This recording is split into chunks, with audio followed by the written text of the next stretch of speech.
चौथा अध्याय। श्री कृष्ण भगवान बोले, इस अविनाशी कर्म योग को मैंने सूर्य से कहा, सूर्य ने मनु से कहा और मनु ने राजा इक्ष्वाकु से कहा। इस तरह परंपरा से प्राप्त यह योग सब राजर्षियों ने जाना, परंतु अधिक समय व्यतीत होने से यह लुप्त हो गया। वही प्राचीन योग आज तुमको मैंने बताया है, क्योंकि तुम मेरे भक्त और मित्र हो। यह रहस्य अति उत्तम है। अर्जुन बोला, आपका जन्म तो अभी हुआ है और सूर्य का जन्म बहुत दिन पहले हुआ था। मैं किस प्रकार मानूं कि सूर्य को यह योग आपने बताया था? श्री कृष्ण बोले, मेरे व तुम्हारे अनेक जन्म हो चुके हैं, मुझे वह याद है और तुम भूल गए हो। मैं अजन्मा, अविनाशी, संपूर्ण प्राणियों का स्वामी और अपनी प्रकृति से स्थिर हूँ तथा अपनी माया से जन्मता हूँ। है भारत, जब जब धर्म की हानि होती है और अधर्म का प्राबल्य होता है, तब तब ही मैं जन्म लेता हूँ। साधुओं की रक्षा, पापियों का विनाश और धर्म की स्थापना करने के लिए प्रत्येक युग में जन्मता हूँ। जो मेरे इस अलौकिक जन्म और कर्म का तत्व जानता है, वह मृत्यु होने पर फिर जन्म नहीं लेता और मुझ में लीन हो जाता है। इस तरह मोह, भय और क्रोध को त्याग कर मुझ में भक्ति कर्म से पवित्र होकर मुझ में मिल गए हैं। जो जिस भाव से मेरा पूजन करता है, उसके मैं उसी प्रकार का फल देता हूँ। मैंने चारों वर्णों की सृष्टि अपने अपने गुण और कर्म से की है।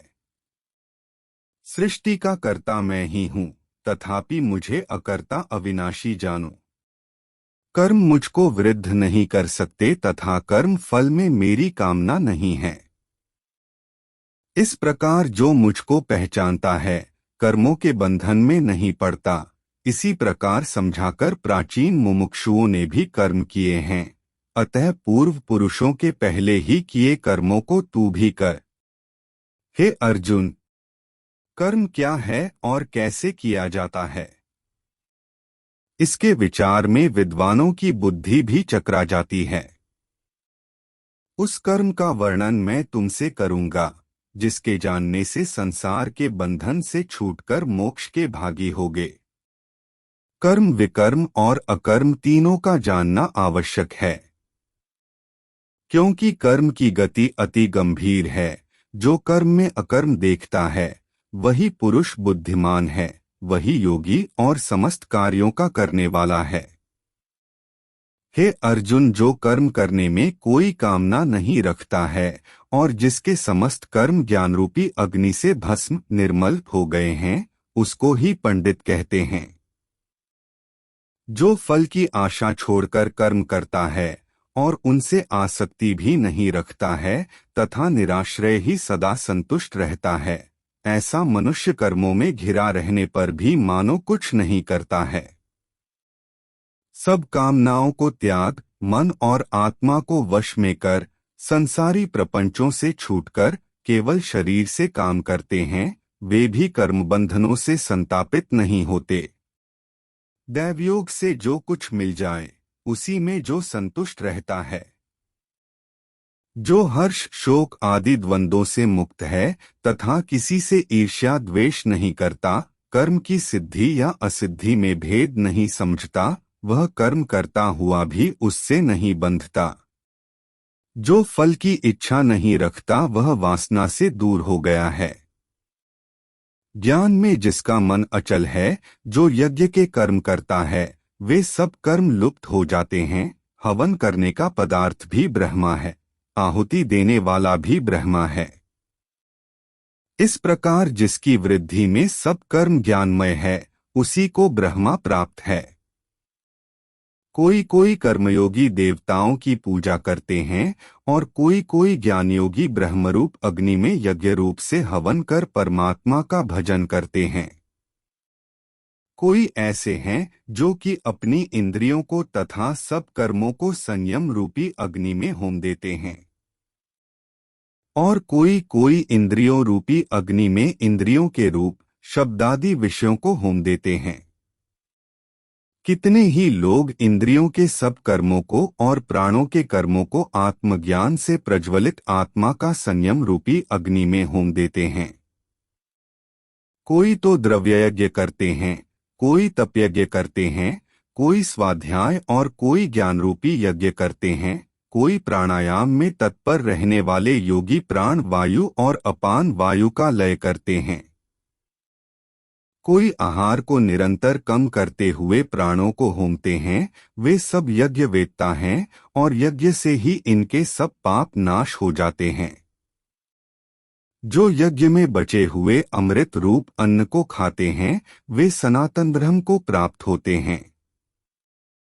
हे अर्जुन, जो यज्ञ नहीं करते उनको लोक परलोक दोनों ही नहीं मिलते हैं। हे पार्थ, फल सहित सब कर्म ज्ञान में ही समाप्त हो जाते हैं।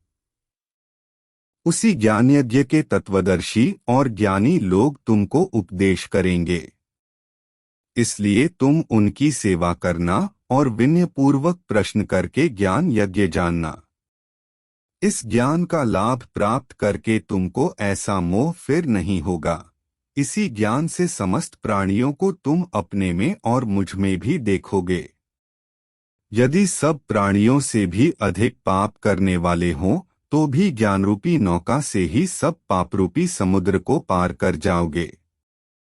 हे अर्जुन, जिस प्रकार प्रज्वलित अग्नि लकड़ी को जलाकर भस्म कर देती है, वैसे ही ज्ञानरूपी अग्नि सब कर्मों को भस्म कर डालती है। इस लोक में ज्ञान के समान पवित्र और कुछ भी नहीं है। यह ब्रह्मा बहुत काल पर्यंत कर्मयोग से सिद्ध हुए मनुष्यों को स्वयं ही प्राप्त होता है। जो श्रद्धावान मनुष्य इंद्रियों को जीतकर ब्रह्म ज्ञान में लगा रहता है, वह ज्ञान को पाकर अल्प समय में शांति को पा जाता है। अज्ञानी श्रद्धा रहित और जिनके मन में संदेह है, ऐसे जो पुरुष हैं, वह नरक को जाते हैं। जिनके मन में सदा संदेह रहता है, उनको यह लोक परलोक और सुख कुछ भी प्राप्त नहीं होता। जिसने परमेश्वराधन और निष्काम कर्म योग के आश्रय से कर्म बंधन त्याग दिए हैं और ज्ञान से जिसके सब संदेह दूर हो गए हैं, है अर्जुन, उस आत्मज्ञानी पुरुष को कर्म नहीं बांधते। अतः हे अर्जुन, अज्ञान से उत्पन्न हुए चित्त के इस संशय को ज्ञान रूपी तलवार से काटकर तुम मेरे बताए हुए कर्मयोग को करने के लिए प्रस्तुत हो जाओ। श्री कृष्ण अर्जुन संवाद का ज्ञान योग नामक चतुर्थ अध्याय पूर्ण हुआ। पंचम अध्याय के लिए अगला वीडियो देखें। कृपया चैनल को सब्सक्राइब करें तथा बेल आइकन को अवश्य दबाएं, जिससे आपको हमारे अगले वीडियो की सूचना मिल सके।